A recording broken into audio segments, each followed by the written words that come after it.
चलिए आज की इस खास चर्चा में सीधे गोता लगाते हैं।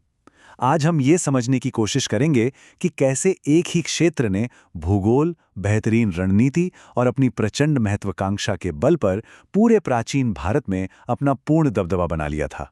जी हाँ, ये कहानी है शक्तिशाली मगध साम्राज्य की। 6ठी शताब्दी ईसा पूर्व में हमारा भारतीय उपमहाद्वीप 16 प्रमुख राज्यों में बटा हुआ था, जिन्हें महाजनपद कहा जाता था।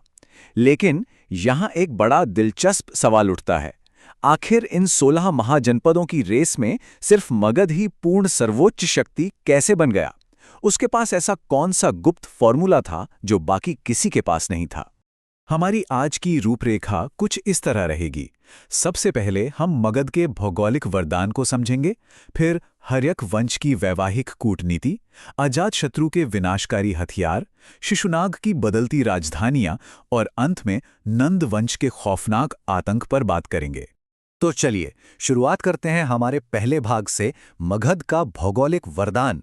देखते हैं कि पहली तलवार उठने से पहले ही मगध कैसे आधी जंग जीत चुका था। प्रकृति ने सच में मगध को जैसे एक लॉटरी जिता दी थी। ये एक शानदार 3 तरफा फायदा था।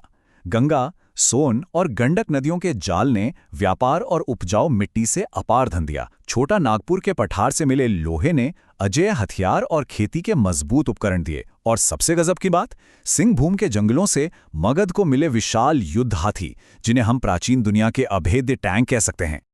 और सुरक्षा के मामले में तो अंक 5 मगध का सबसे बड़ा रक्षा कवच था। प्रारंभिक राजधानी राजगृह बिल्कुल 5 अजेय पहाड़ियों से घिरी हुई थी, जिनमें विपुलागिरी और रत्नागिरी जैसी पहाड़ियां शामिल थीं। इसका सीधा सा मतलब था कि किसी भी बाहरी दुश्मन के लिए इस राजधानी पर सीधा हमला करना लगभग असंभव था। अब बढ़ते हैं हमारे दूसरे पड़ाव की तरफ, हर्यक वंश और उनकी शानदार वैवाहिक कूटनीति। जाहिर है, एक सुरक्षित किले को एक बेहद मजबूत राजा की भी जरूरत होती है। 544 ईसा पूर्व से लेकर 344 ईसा पूर्व के बीच हर्यक से लेकर शिशुनाग और फिर नंद वंश तक हम सदियों की एक अटूट और प्रचंड महत्वाकांक्षा की कहानी देखते हैं, जो एक विशाल साम्राज्य की नींव रखती है। हर्यक वंश के राजा बिंबिसार, जो केवल 15 वर्ष की आयु में गद्दी पर बैठे थे, उन्होंने एक बहुत ही चतुर बात समझ ली थी। उन्हें लगा कि युद्ध लड़ने से कहीं ज्यादा सस्ता और आसान है विवाह करना। उन्होंने उन राजकुमारियों से विवाह किया जिनके कोई भाई नहीं थे। कौशल नरेश की बहन से विवाह करने पर तो पूरा का पूरा काशी ही दहेज में मिल गया, जहां से उस समय सालाना 1 लाख रुपए की भारी भरकम आय होती थी। लेकिन बिंबिसार सिर्फ कूटनीतिक विवाहों तक सीमित नहीं थे, वो एक मास्टर रणनीतिकार भी थे। जब अवंती के शक्तिशाली राजा चंड प्रद्योत पीलिया से गंभीर रूप से बीमार पड़े, तो बिंबिसार ने अपने महान राजवैद्य जीवक को उनकी जान बचाने के लिए भेज दिया। इस एक कदम से एक कट्टर दुश्मन शक्तिशाली सैन्य सहयोगी में बदल गया और फिर दोनों ने मिलकर पूर्व में अंग राज्य पर कब्जा कर लिया। लेकिन सत्ता की भूख बड़ी खौफनाक होती है। ऐतिहासिक रिकॉर्ड बड़ी ही तटस्थता से हर्यक वंश को पितृहंता यानी पिता की हत्या करने वाला राजवंश कहते हैं। अजातशत्रु से शुरुआत करते हुए गद्दी की प्यास इतनी गहरी थी कि बेटों ने सिंहासन के लिए अपने ही पिताओं का खून बहा दिया।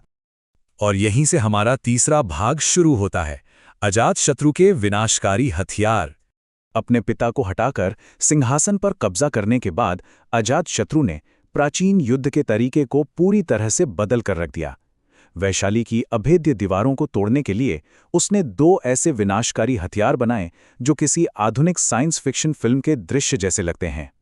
रथमूसल, जो गदा लगा एक खूंखार रथ था, और महाशिलाकंटक, जो दूर से विशाल पत्थर फेंकने वाली भयानक मशीन थी।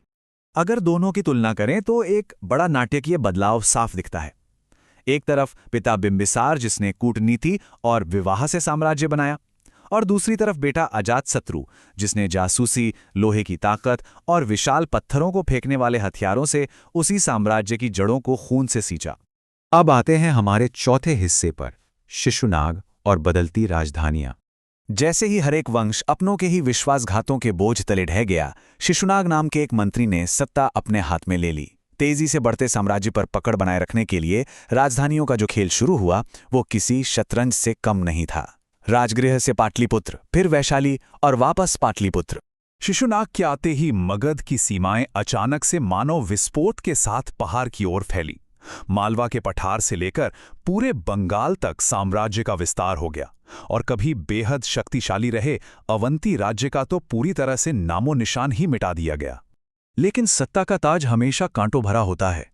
ऐतिहासिक स्रोत बताते हैं कि शिशुनाग के बेटे कालाशोक की पाटलिपुत्र में अपने ही महल के आंगन में शांति से टहलते हुए एक रहस्यमयी व्यक्ति द्वारा चाकू मारकर हत्या कर दी गई थी। यह मगध के इतिहास का एक और खूनी मोड़ था।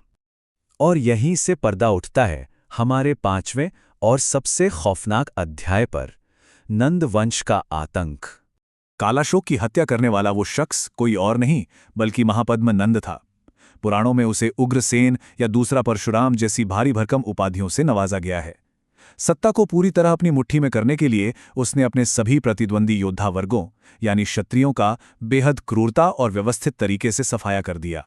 महापद्म नंद ने पुरानी व्यवस्था को जड़ से उखाड़ फेंका।